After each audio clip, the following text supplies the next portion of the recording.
Olá, eu sou Daniela Romano, sou sommelier, tenho uma escola de bebidas e eu estudo e trabalho com vinhos há mais de 15 anos. Por isso é uma alegria estar aqui no nosso canal para compartilhar com você essa paixão. Nós vamos falar sobre taças, acessórios, harmonizações, tendências, rituais, trazer alguns convidados que vão nos mostrar novidades desse universo. O programa começa agora, prepare suas taças. Quando nós falamos em tipos de vinhos, nós falamos em tintos, rosés e brancos. E cada um se forma de uma maneira. Os vinhos tintos são produzidos com a casca e, logicamente, com uvas de cor vermelha. Eles são produzidos com a casca que fica durante a fermentação em contato com o mosto. E é isso que passa a cor para o vinho. Existem uvas que têm mais intensidade de cor e outras menos, e é isso que vai influenciar se um vinho tinto é muito escuro ou mais claro. Quando nós vamos produzir o vinho rosé, é o mesmo procedimento do vinho tinto. Uvas tintas, porém, nós deixamos o mosto menos tempo em contato com a uva. E então isso vai nos dar uma cor mais clara. Normalmente em torno de 10, 12 horas e já é o suficiente para que o vinho tinja e se torne rosé. Bonita essa cor, né? Já o vinho branco é produzido com uvas sem casca. Então nós podemos fazer vinho branco com uvas tintas também, porém sem as cascas. E aí ele vai ter diversos tons. Um tom mais claro, um amarelo palha, muito pálido, um pouco mais esverdeado, às vezes com nuances douradas, chegando até um tom bem dourado. Além dos tipos, nós temos estilos. E o vinho pode ser seco, meio seco, doce ou até fortificado. O vinho seco é aquele vinho que quando a gente bebe não sente nenhum teor de açúcar, você não sente nenhum dulçor na boca. Já o meio seco, muitas vezes a gente tem a sensação de que ele é um pouco adocicado. O vinho doce ou de sobremesa é aquele vinho que é bem doce. E aqui vai uma dica. Quando você for fazer uma sobremesa e quiser acompanhar com vinho, escolha sempre um vinho que seja mais doce do que o doce. E aí vai haver uma combinação perfeita. E quando nós falamos em vinhos fortificados, muita gente me pergunta, mas o que é um vinho fortificado? Vinho fortificado é aquele vinho que recebe uma adição extra de aguardente antes de terminar a fermentação. E o que isso significa? Significa que ele vai continuar muito doce e com um teor alcoólico mais alto. Então ele é um vinho que tem bastante corpo, ele vai chegar a ter quase 19, às vezes 19 graus e meio. Por isso tome cuidado, é uma tacinha só.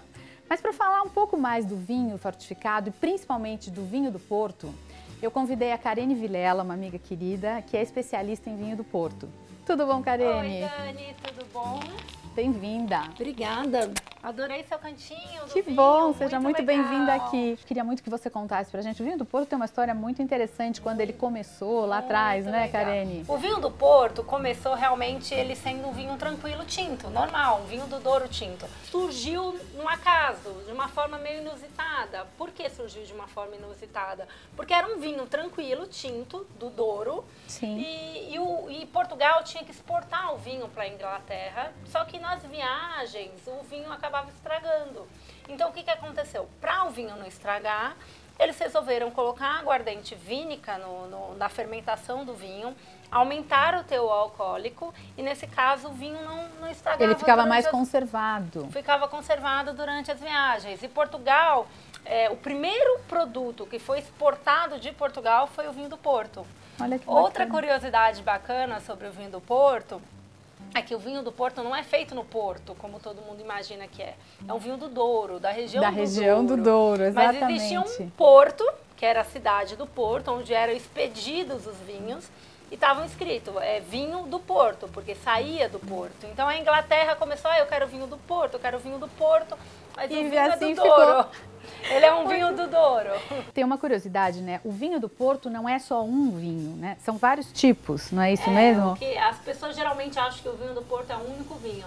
Mas não, o vinho do Porto tem uma gama enorme de vinhos. Podem ser feitos de uvas brancas, que é o vinho do Porto branco. Branco, né? Uvas tintas, que é o Ruby e o Tawny. O Tawny é uma versão oxidada do Ruby, né? Uma versão que foi oxidada. Temos o Vintage, que é também de uvas tintas, o LBV de uvas tintas. Então, é uma gama super extensa. Muito extensa. E o que você trouxe hoje pra gente degustar? Tem umas coisinhas pra gente. Por onde nós vamos começar? Eu tenho um Tawny e um Ruby. O legal é que o Ruby, ele é um vinho do Porto de uvas tintas. E o Tawny é uma versão do Ruby oxidada. Oxidada. A gente pode até comparar a cor dos dois e ver que... Então aqui a gente tem um Tawny, que é uma versão mais jovem. Desculpa, aqui temos um Ruby, que é uma versão mais jovem. É isso. E esse é o Tawny. Se a gente perceber, ele é um pouco mais claro, ele tem uma tonalidade bem diferente do Ruby, que, como o próprio nome diz, é uma cor rubi. Exatamente. E são muito aromáticos, né, São Karine? ótimos para harmonizar com doces, com queijo. E com o que nós vamos harmonizar? Então a gente tem aqui o Ruby, eu vou servir também mais uma aqui, do Ruby e do Tawny. Dani, na minha opinião, acho que o Ruby vai muito bem com sobremesas de chocolate. É sempre uma ótima opção. Uma boa opção, né? A gente harmonizar Ruby com chocolate amargo, com chocolate, até o leite, dependendo do chocolate também é bem bacana. Uma sobremesa de chocolate, então o Ruby é ótimo para isso. O Tawny é sempre uma opção muito legal para a gente harmonizar com frutas, com sobremesas. Eu costumo dizer sobremesas brancas, sabe? Um creme brulee, uma tortinha de pera, né? Eu acho que ficaria ótimo. É sempre a melhor opção. Assim, acho que o Tawny vai muito bem com umas sobremesas brancas. Fruta seca, frutas, é sempre uma ótima opção. Karine, e quando a gente abre um Tawny, eu posso depois guardar a garrafa? Pode, deve, não fiquem desesperados. É um vinho com 19,5% de álcool, talvez a gente não consiga beber uma garrafa inteira. Muito forte, né? Eu acho muito legal deixar na geladeira tampadinho, é só tampar. Colocou na geladeira, 3 meses, bebe todo dia uma tacinha, faz bem, o médico indica, faz bem pra vida, né? Todo mundo fica feliz. E você sabe que a Karine estava me contando aqui que ela faz um truquezinho quando sobra o Ruby. O que você faz? O Ruby, ele geralmente não é que nem um Tawny, né? O Tawny você vai beber em 3 meses, o Ruby já era melhor você tomar um pouco mais rápido.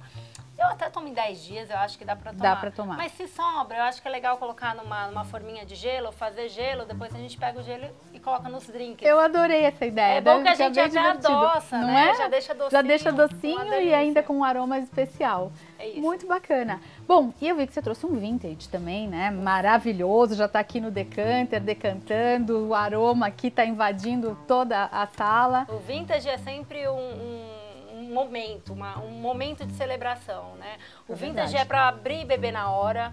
Não adianta guardar o vintage, é um vinho especial, é um vinho de uma safra especial, que é declarado vintage. E é um vinho que é para esquecer da vida, eu costumo dizer. É um vinho de meditação. De meditação. Não é mesmo? Você senta, degusta e pensa na vida. Exato. O vintage, geralmente é bom tomar, é o único vinho do Porto que vale a pena guardar por muitos anos, né? Deixar muito tempo na adega. Vocês podem esquecer, podem dar para neto. Quantos anos eu posso guardar um vintage? 200? Será que a gente vive até lá? Vai ficar para os netos dos netos. Tá no decanter, já decantou, tá tudo muito aromático.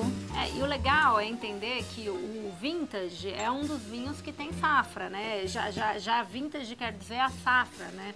E esse é uma safra 2011 que a gente trouxe para aproveitar. Com um aroma maravilhoso, gente.